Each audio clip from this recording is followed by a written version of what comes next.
Overflows. Consciousness is the soul. When Buddha says, and to have done something good, he means when you do something consciously. You cannot do something bad consciously, that is impossible. It is as much impossible to do anything bad consciously as it is impossible to do good unconsciously.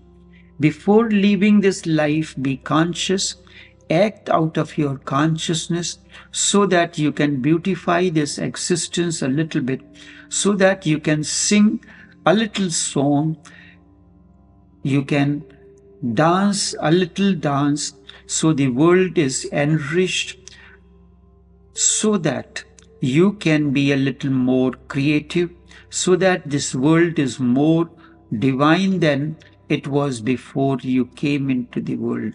Contribute something to it. Do not be just a wastage.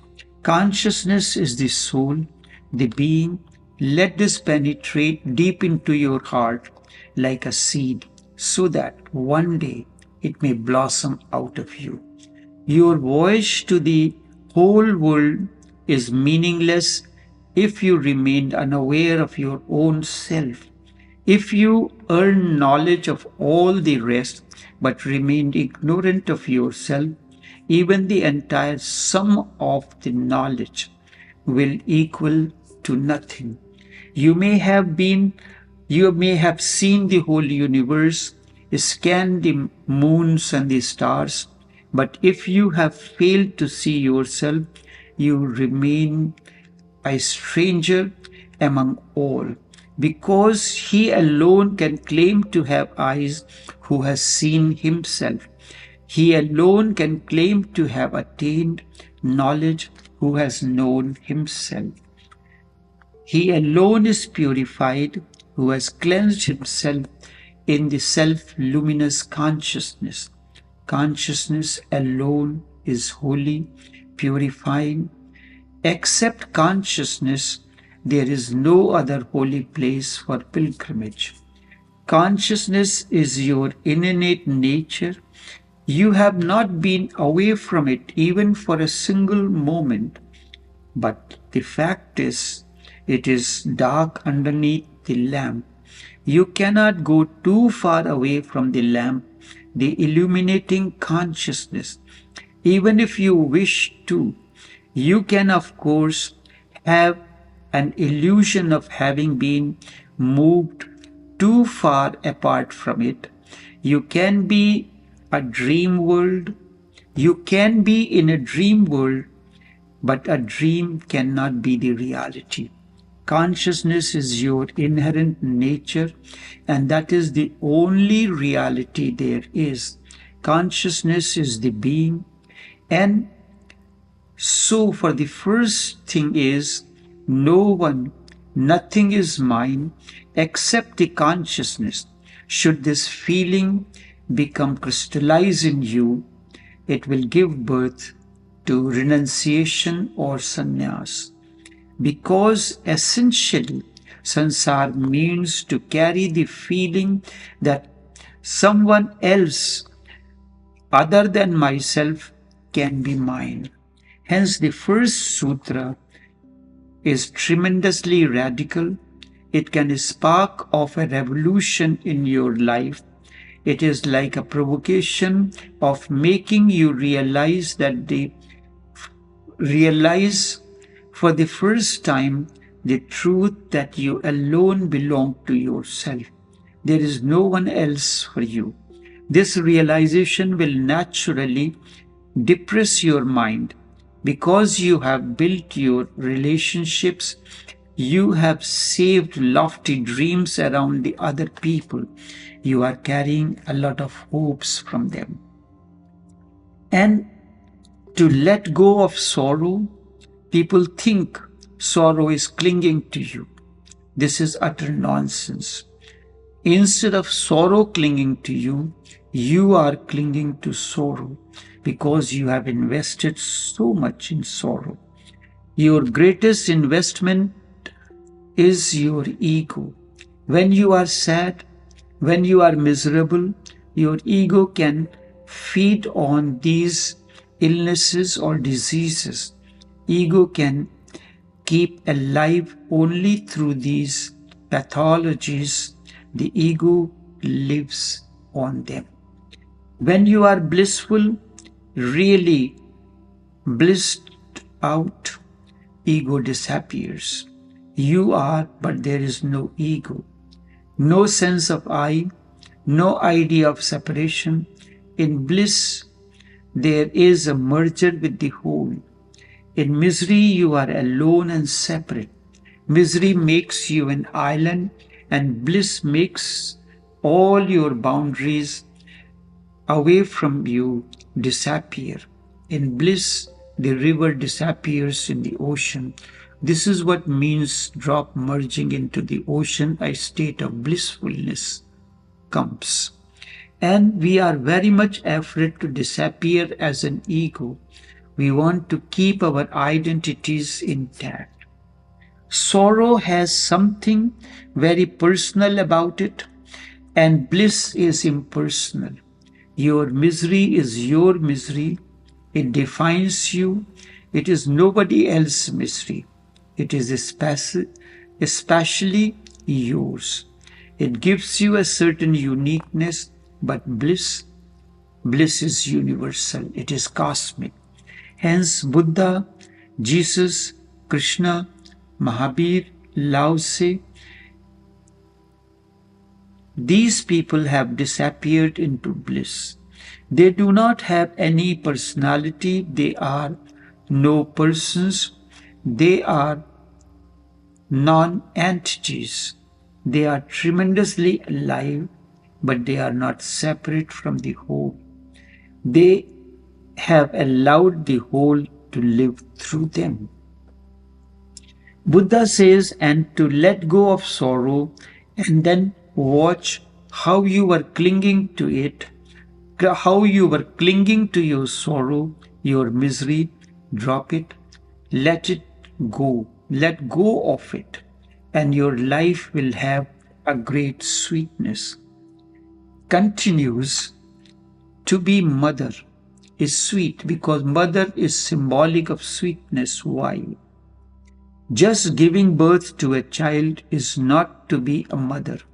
Remember, otherwise there are millions of mothers on this earth and there seems to be no sweetness.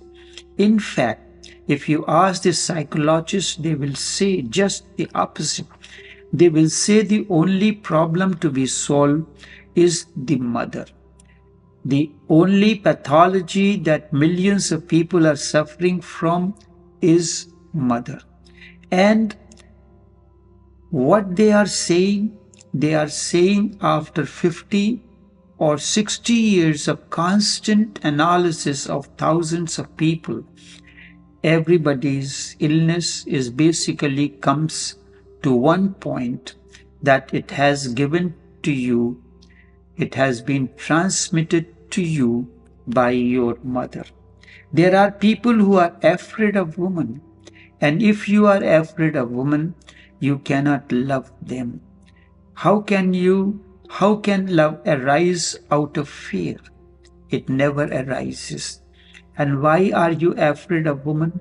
Because your childhood was lived in fear of your mother. She was constantly after you. She was constantly hammering you and constantly telling you to do this and not to do that. Of course, this was for your own good. She has crippled you in a way. She has destroyed many things in you. She has made you phony because she has told you what is right to do, and this you do not like. Whatever you like is like it, whether you like it or not, whether it is spontaneously arising in you or not, you have to follow the orders, and you were so helpless. Your survival depended on the mother, so you had to listen to her. She conditioned you in a way, and it is because of the fear of your mother that you are afraid of women in general. Millions of husbands are handpicked for the simple reason that their mothers were too strong. It has nothing to do with the wife. They are simply projecting the mother on the wife. The wife is only a new addition to the mother. They are expecting everything from the wife that they expected from the mother. On one hand, it cripples them. On the other hand, they had started expecting things which are not possible from the side of the wife because she is not your mother. So you feel frustrated. And how can you make love to your wife in that situation? A boy who has been dominated by the mother, who has been reduced into absolute obedience, will not be able to make love to a woman, because as he will come close to the woman psychologically, he will go impotent. How can you make love to your mother? It is impossible. Hence, many people become impotent with their wives, but only with their wives. With the prostitutes, they are not. It is strange why they are not impotent with prostitute. It is so for the simple reason that they cannot think of their mother as a prostitute. It is impossible. Their mother and a prostitute. The prostitute is a world apart, and they can think of their wives, but they can think of their wives as mother. They can project the mother. The wife becomes simply a screen. They want the wife to take care of them just like a small child, and she is not taking care. They feel offended. Thousands of neurotic people and psychotic people are there in the world because of the mother. And Buddha says to be mother is sweet. He must mean something else. He cannot mean a Jewish mother. He means not just giving birth to a child. That does not make one a mother. To be motherly is a totally different phenomenon. It is something absolutely human. It transcends all kind of animality in you. It has nothing to do with biology. Mother is symbolic of love, pure love, unconditional love. When a mother loves unconditionally, and the only mother can love unconditionally, the child learns the joy of unconditional love. Whenever there is a sense of unconditional love, it comes from the mother.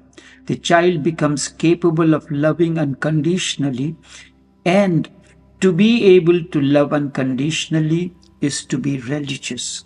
This is what Buddha meant. And it is the easiest thing for a woman to do. It is easiest for her because naturally she is ready for it. She is just on the verge of transcending biology through being a mother. Motherhood means you have transcended the biology. You can be motherly even without giving birth to a child. That's why a master is a mother. He mothers you. You can be motherly to anyone. You can be motherly to an animal, to a tree. You can be motherly to anything. It is something inside you. Enough for now.